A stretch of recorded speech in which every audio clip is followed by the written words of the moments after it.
Ladies and gentlemen, welcome back to our special edition of the Zigo and Say Kundai podcast.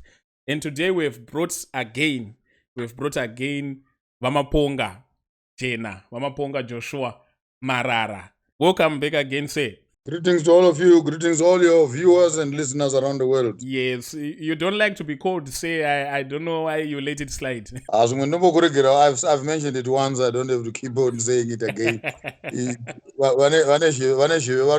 I think for us it's now the sickness of the mind, but very soon we will heal. Let's talk about the Uganda Anti-LGBTQ Act, which has been signed into law by President Museveni on 29 May 2023. Of course, I've seen some well-renowned Pan-Africanists like Professor Lumumba saying that all Africans of goodwill should actually celebrate the signing of the act. But we also have some sides, maybe you could call it the right wing or the left wing, like Julius Malema. The EFF has condemned that bill. They've condemned it because they say it tramples upon the human rights of people.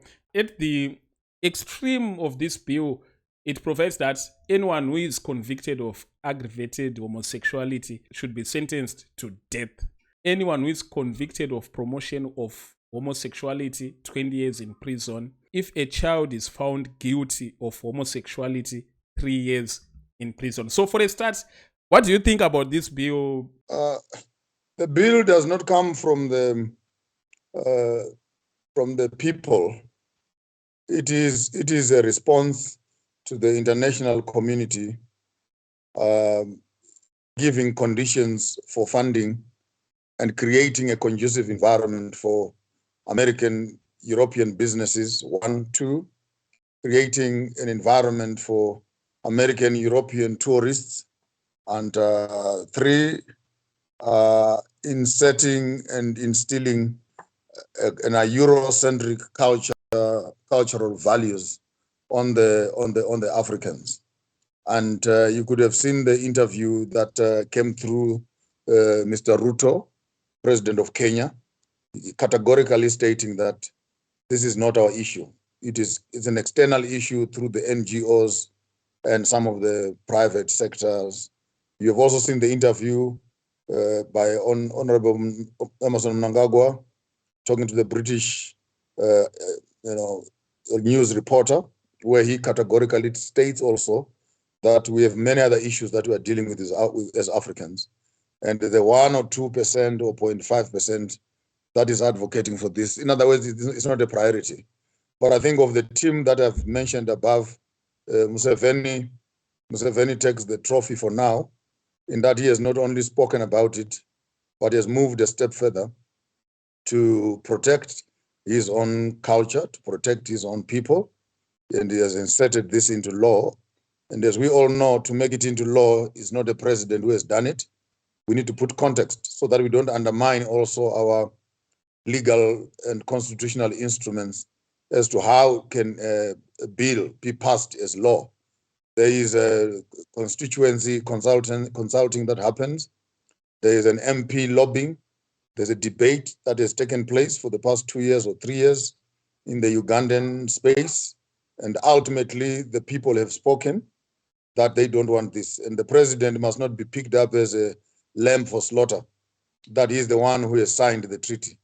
We must go backwards and say, for this to come up as a treaty, what were the processes that were involved in the back room?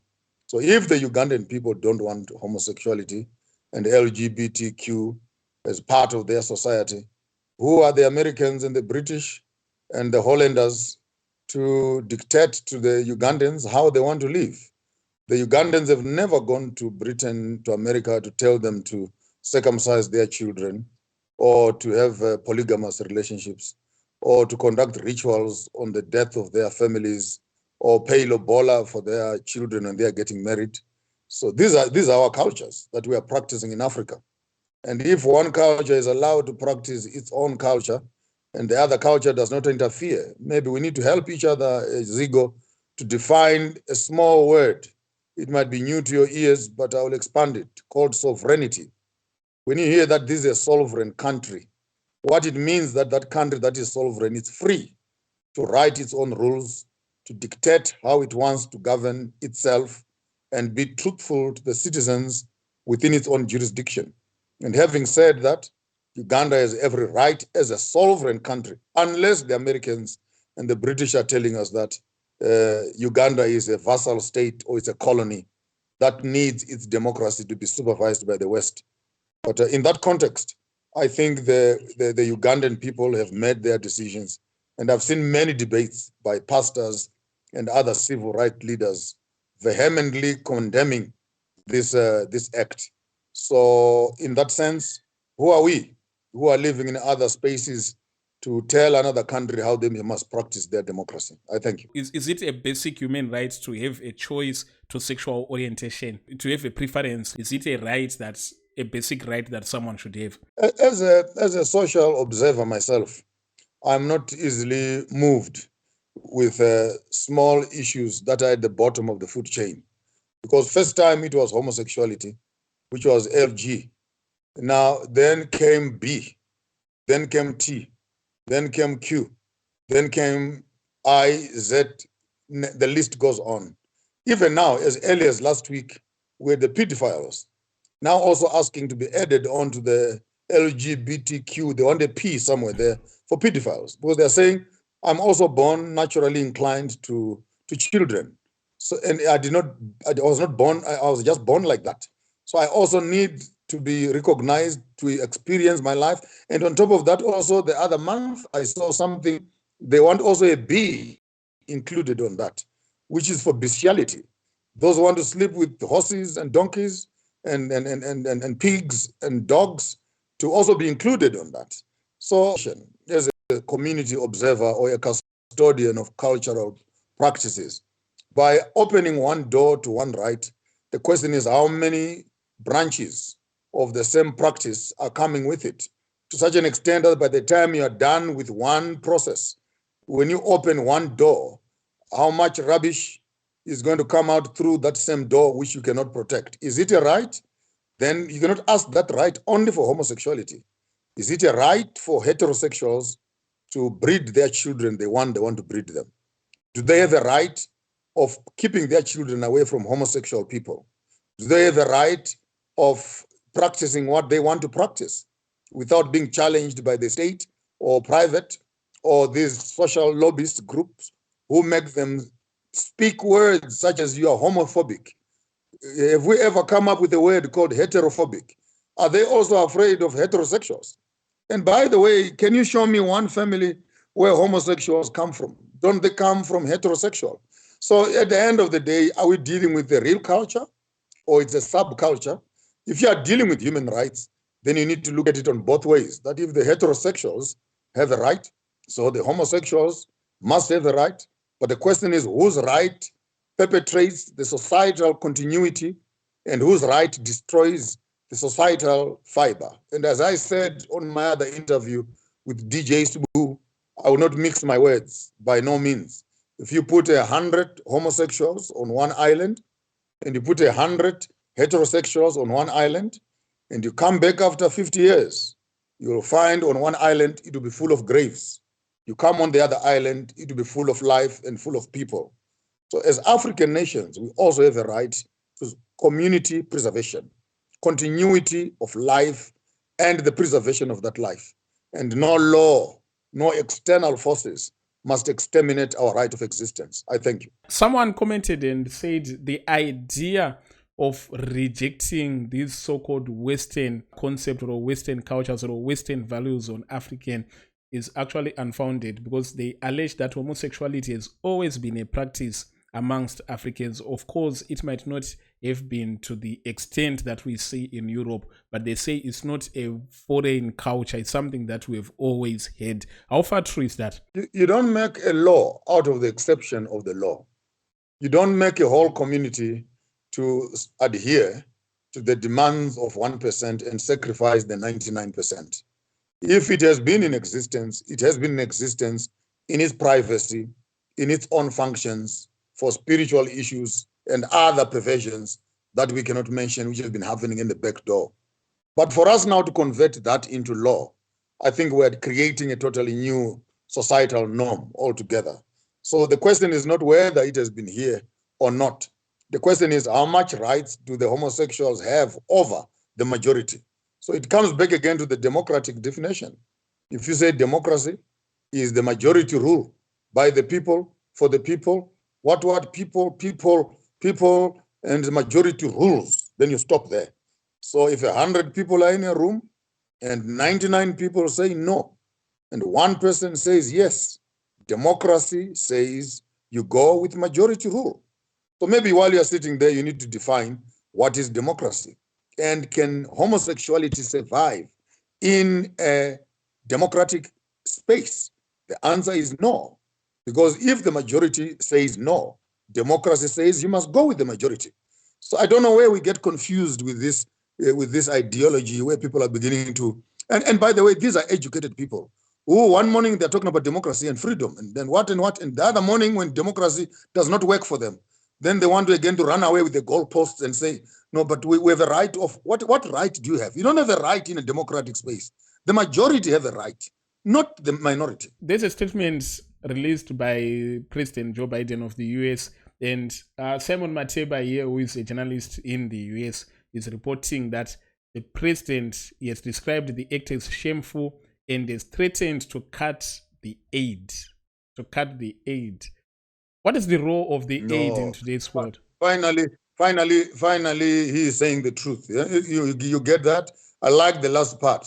He's going to cut the aid. So if you want the American aid, what must you do? You must approve homosexual relationships so that you get aid. So are we saying that our cultural values are for sale? And by the way, if Comrade Biden wants to promote homosexuality, he must become homosexual himself. He must divorce his wife and go and marry another man. And he must lead by example. Then we'll know that the man is serious on homosexuality. He has his family. He's bringing up his children the way he wants to bring them up. And by what means does he say that he wants to come to Africa and dictate what we must do here? On this comment, I would say it again, and he must go home, Comrade Biden. Go home and sit down in America. You have lots of problems in California. You have lots of problems in Taiwan and in China. You have lots of cleanup to do in Hiroshima in Japan. You have Ukraine and Russia that are giving you a headache. You want to start war in Mexico. You have a problem in Cuba. You have not finished wars in Afghanistan. You're still repairing your damages in Iraq and Saudi Arabia. And for Biden to start getting involved on Uganda's moral, ethical principles of homosexuality, I think is overstretching his resources. And that aid he has been giving us, he would rather take that aid and give to the Black Americans they took as slaves in America, who badly need repatriation and to come back home and be recognized as human beings. He can't tell us of human rights in Africa when America as a country is not even respecting the African human rights who are in America itself. We still have Americans who are being killed on a daily basis. The Black Lives Matter organizations that started in America, the boy who was killed in the hands of the police, and daily human rights are being violated in America. And what arrogance can we talk about when a president of such a country now wants to peep his neck across the other house to find out what are they doing in the other house? I think Joe Biden and the American government are overstretching their resources, and they're getting too excited over issues that don't concern them at all. They must be worried about America. They must be worried about their policies in their own country and not give too much trouble to how other people want to rule themselves. Because if Africans had enough money and we also wanted to dictate how the world must be run, then the whole world over will be running on African culture. And if the Chinese would do the same, and the Indians would do the same, and by the way, the Americans must also account for the human rights of the Red Indians in their own country, whom they wiped off from the face of the American continent in total, killing everybody. And you want to come around today and tell us about human rights when the American Constitution is founded on blood, on slavery, and extermination of other races? I think that is being rude, being narcissistic of the highest order. The American president has lost his mind. He has lost his mind, and I think he's too old. He needs to be back home with his grandchildren, looking after them, and becoming a good grandfather to his children, whom he wants to walk down the aisle in a marriage way, not in a homosexual way. So the whole thing of receiving American funding based on homosexuality principles actually shows you the morality of the Americans, that they're not interested in development, they're interested in destabilizing the African community. I thank you. A fellow Pan-Africanist, Professor Lumumba, of course, he actually congratulated President Museveni on signing of that bill and said that all Africans of goodwill should actually celebrate the signing of this bill. But there was a particular reaction which says that anyone who applauds the killing of fellow Africans under the guise of defying Western countries is no better than a convicted murderer. Deplorable, really. What's your comment on how extreme this bill is? Because it talks about the death sentence, this sort of crime, and also talks about children who are going to be sentenced to 3 years for allegedly participating in such. Don't you think that they've gone too far? In your own way, we can also talk about Leopold killing 20 million Africans. We can talk about Americans dropping 25 million in the Atlantic Ocean. We can talk about the 120,000 that are in Iraq that were killed by America. Were all these homosexuals? Were all these breaching the American human rights? They said it was Saddam who was causing human rights violation. But at the end of the war, of all the people they killed, how many homosexuals were there? The question is zero. This is an Arab state which actually does not tolerate this. And while you're on that, put it on record also, that America is doing business with the Arabs. America is doing business with the United Emirates. America is doing business in Dubai. America is doing business in China, where human rights are not tolerated. Have you stopped to ask yourself the question, why is America putting Uganda on sanctions and they cannot put China on sanctions? Why are they not putting UAE on sanctions? Why are they not putting other countries on sanctions, for crying out loud? Because they're the very same principle. If what you are interested in is these gay rights, then you must put all other countries that you are doing business with on the same sanctions. So we can see it's a typical bullying exercise where smaller countries that have nothing to contribute, you can threaten them with aid because you think that they need your aid. But those that are independent and strong and supernatural, it looks like American government has no problem with the entire Arab world, which is an Islamic space, where up to now homosexuals are being killed. You are still talking about Museveni, that he said he will kill. What about the countries where they are killing and they have killed? And America is quiet about them. And you want to raise a big flag around Uganda. I think we must sometimes be careful that we do not ride the popular American narrative because they have the biggest mouth and the biggest television stations, and they will always want to direct your attention as to what must you focus on. So all of us now must focus on Uganda and ooh, these are barbaric, ooh, no, this can never happen in the world, but it's happening in the world. You go to China carrying a Bible, go to Korea carrying a Bible, will you not be butchered and killed? Why would America not put those countries on human rights sanctions for violating human rights? So for me, this is not as valuable as the president of America is trying to say it, because one, they are not fair in their dealings. They are showing great partiality in terms of their function, because they pick and choose where they want these principles to apply, and in the rest of the world and to themselves, these principles don't apply. And up to now, there are some states in America, some of the states, I could do my research for you, where same-sex marriages have not yet been fully approved. As the government, yes, but in some certain states in America itself. So America must go to those states and put them on sanctions. But no, you want to run around Africa and tell everyone else how they must run their countries and governments. But we cannot be led astray by such what might I call it? Such a perverted, sort of biased, very condescending sort of behavior, where you think that you are powerful, therefore, because you are powerful politically and with guns, you have the right of telling everyone else how they should behave, how many children must they have, who they must sleep with, who they must not sleep with, which countries they must go, which countries they must not go, which countries they must be friends with, which countries they must not be friends with. And like really, It's almost, for me, it almost sounds like a very abusive partner who wants to detect even to a partner that he has divorced as to when should she have her next boyfriend. I mean, look at the sanctions in Zimbabwe.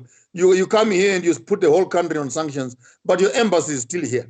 And you are still talking to the country that you don't want to get involved with. So the question is, if you don't want me, why are you keeping the keys to my house? Just pack your bags and go and leave my space to live alone. And the Americans don't have respect. Sorry to say that. They don't have respect. And as a government, as a country, and as leadership, I think their power is gotten to their heads now, where they think that they are the world. And that song which Michael Jackson did with Quincy Jones must not be misinterpreted. We are the world. They were saying we are the world, in that we need to help each other. Yes. Not that we are the world, that when America makes a decision, the whole world must run. And when America coughs, we must all catch a cold. That's not right. They can go and sneeze until they sneeze blood. Their problems are not our problems. And right now in Africa, homosexuality is not our problem. We have poverty to deal with. We have teenage pregnancies to deal with. We have infrastructure developments. We have mining. We have the gold mafia stories to be dealing with. We have industrializations to be dealing with. Right now we have elections to be dealing with. And America has just sent 39 million to MDC or Chamisa for 39 million. Now that we know the principles of America when they give donations, one might want to find out, is this money coming to opposition parties, coming with the same requirements? And if America is true to its requirements... Is that on record? It's on record. They received 39 million for elections and campaigns. So if we now know the American principles, that they cannot give you money, as they are doing to Uganda, unless you adhere to homosexual behaviors. So are they giving money to opposition party so that they can campaign, so that when they are in power, then their 39 million will be translated into same-sex marriages? The answer is a big yes. You cannot take my money. At the end of the day, when I tell you how to write your constitution, you want to oppose it. So we begin to see even our opposition playing into that space where they are being given small little teasers, small little baits to start biting this money. By the time they swallow the money, they will have a hook in their stomach. That will mean that they need to fully transform the Zimbabwean constitution towards LGBT. It is therefore true, from the fact that they have received the money, that CCC and MDC are pro same-sex marriages. And for that reason, I will not be wrong to say CCC is an LGBT capital. They will be on your case. They will be on your case. They can come one, they can come all. I'm not afraid of any one of them. But the reason, I hope you can, you also, as my interview, as a person interviewing me, put it in context.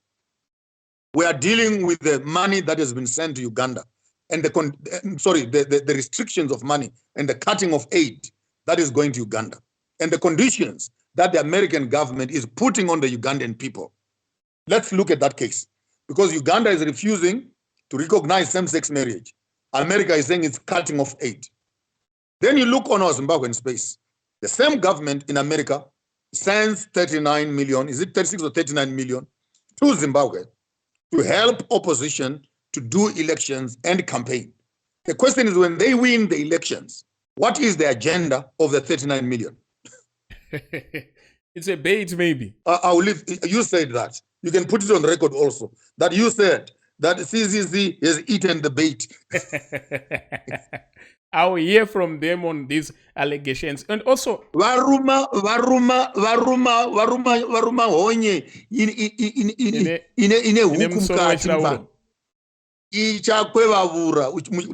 I wish we can have this conversation posthumously on another day. Yes. When finally we see the constitutional requirements that CCC is bringing into the government, and what is their particular response when it comes to same-sex marriages. You will come back to me and you can pick up that conversation, and I'll remind you that you remember that 39 million? Here is it now appearing on the constitution. But what is really the obsession with homosexuality from the Western countries? Because, as you say, if I look at the interview that was done between Richard Quest, Quest Means Business, with President Mnangagwa, the interview that was done with the lady from CNN with President William Ruto. It seems like homosexuality is always on top of the agenda, even if they are asking for investment. What is really the secret behind it? What is really, does it go beyond cultural values? What is it really about? What's the obsession? I'll cut to the chase and be very blunt, maybe in 2 or 3 points. Point number one, the white American businessmen, together with some of the black American business people, are deep into these homosexuality behaviors. So they want to make sure that whichever country they visit, they can practice their behaviors without being arrested. That's number one. Okay. So Richard Quest and the rest of them, they want, when they come to Harare, they can look around for some boys that they want to sleep with, and their lifestyle must not be deemed as abnormal. Number two, it is a perversion of the highest order, where those that have wives and children but have decided to have alternative lifestyles, they now want to influence the whole world to run in the same space. It's a cultural transformation, so to speak, and it is their bias towards having this sexless environment where there's no male, there's no female, there's no boy, there's no girl, everything is just neutral. There's no husband, there's no wife, there's nothing. So if you read very carefully some of the American papers that I'm reading through these days, the whole issue even of going to schools and having unisex toilets and having teachers teach how to run and have a gay sex and what, sending your child to school who's going to be taught how to sleep with a boy being taught how to sleep with a boy, a girl being taught how to sleep with another girl. And now what is making it worse are these freedoms that are coming, where one big old man the other day woke up in America and he says, I feel like a baby, I need diapers and etc. A whole grown-up man, and says, inside I feel like I'm a baby. According to the Constitution, those rights must be respected.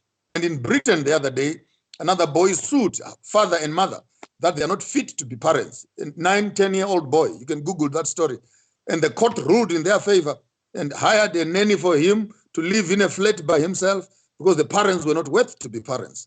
And then you have children that wake up and say, I feel like I'm a girl. The girls say, wake up, I feel like I'm a boy.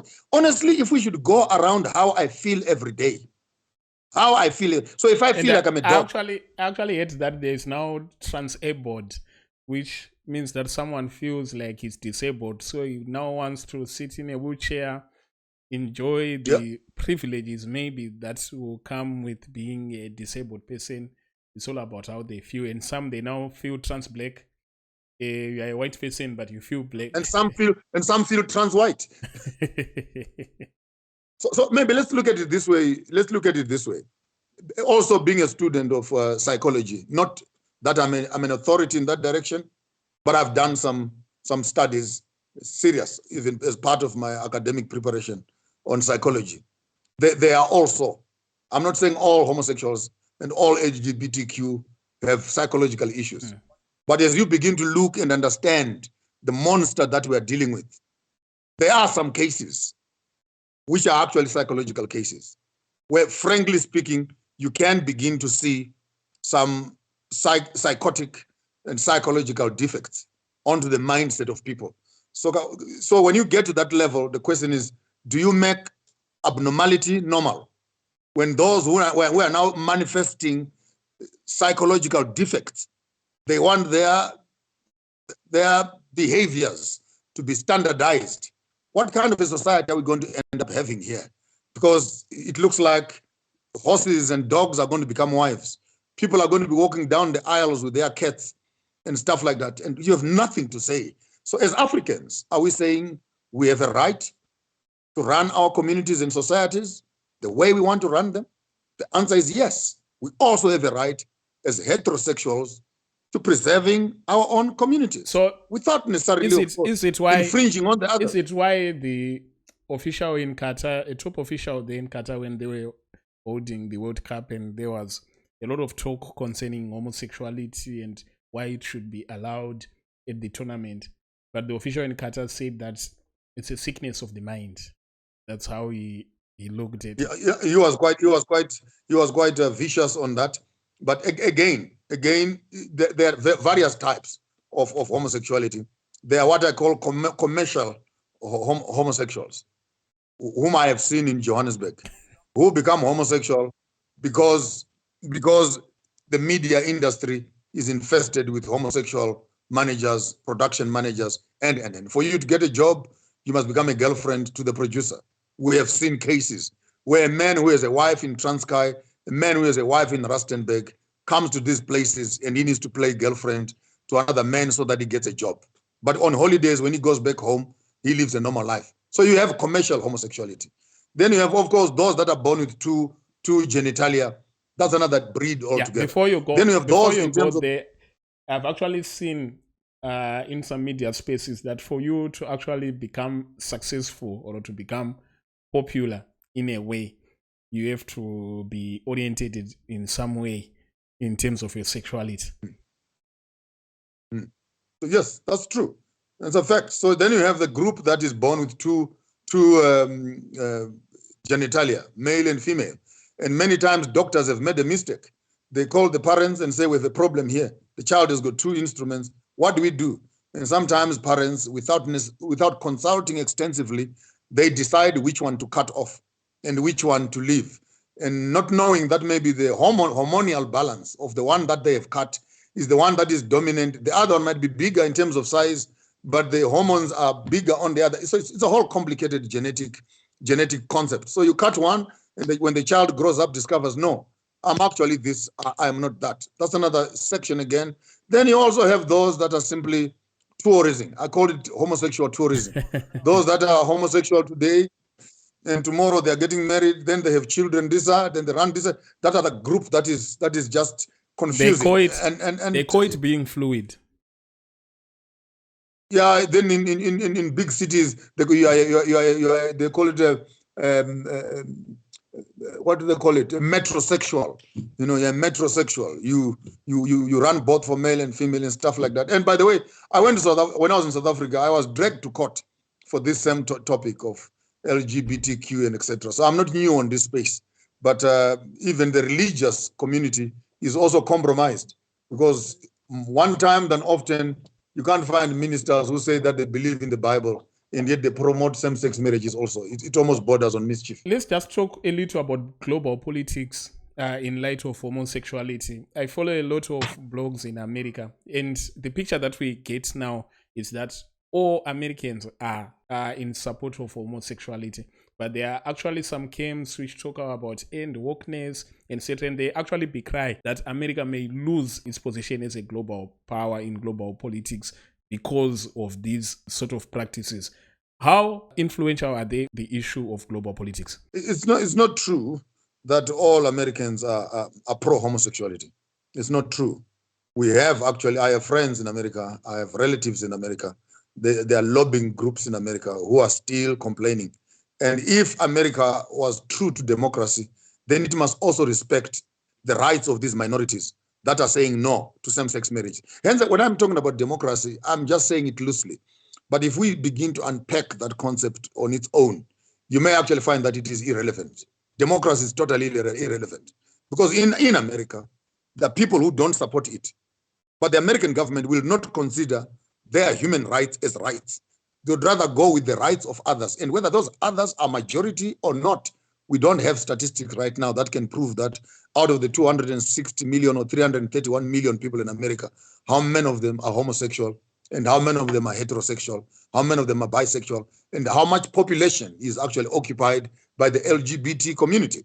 But we are made to think at a broader spectrum that all America agrees to homosexuality, which is not true in principle and in practice. I just want you to tell me what you think about so-called Pan-Africanists in the context of Africans, particularly maybe if we talk about the EFF, Julius Malema, and some sections who seem to support homosexuality or homosexual practices in Africa. Is Pan-Africanism defined by cultural values, or is just defined by you as a person putting blacks first in everything? This has been my problem with EFF for the long time. that I believe in lots of their movements and their policies, their economic freedoms and etc. We only miss each other with Malema on a very small element. That is the concept that he thinks that our solutions are found in a democracy. And this democracy as it is embedded in a constitution. And the constitution which was written by the man that he does not like, Ramaphosa, which is a cut and paste of American, Australian, France, and etc., to come up with what we call a constitution. And this very same constitution we're talking about is degrading our cultural values. I would love Malema to sit down by himself as an individual. If we remove the constitution, in terms of his own principles, what will it believe in? Hence, when Pan-Africanism is constipated with a democratic ideology, then we are just moving away from a Karl Marx sort of principle, which is a white man, to a democracy, which is another white man again, and to a Roman Dutch law. So basically, you're changing masters. You're not changing the system. And what I'm advocating for is, yes, you are Pan-Africanism, but Pan-Africanism must be defined by being pro-African, not pro-American, not pro-democracy, not pro-this. Because this very pro towards democracy, this is the bag that is full of worms, that for the longest of time, we're now trying to remove these worms out of a rotten apple and say, but let's eat it. The other part is not rotten, though half of it is rotten. So Pan-Africanism, if it lacks cultural circumcision, it always ends up as a prostitute of democracy. I like what you said, that Pan-Africanism, if it lacks cultural circumcision, it always ends in tears. That is the same statement that I heard from some conservative, I think that is what they are called in America, when they said that this system of democracy, if people, they give up their godly values or their human values, it will also end up in tears. Because of our time, we have got to leave this conversation here. Thank you so much, Jenna, for joining us. You're doing a good job. You're doing a good job. Keep up the good work and get other views also. Get other views who can come, and maybe at a later time, we can all meet together with different views and share ideas. The idea is not one idea better than the other, but people sharing information and growing up together. I thank you very much for according me an opportunity on your space. Thank you. Enjoy your day.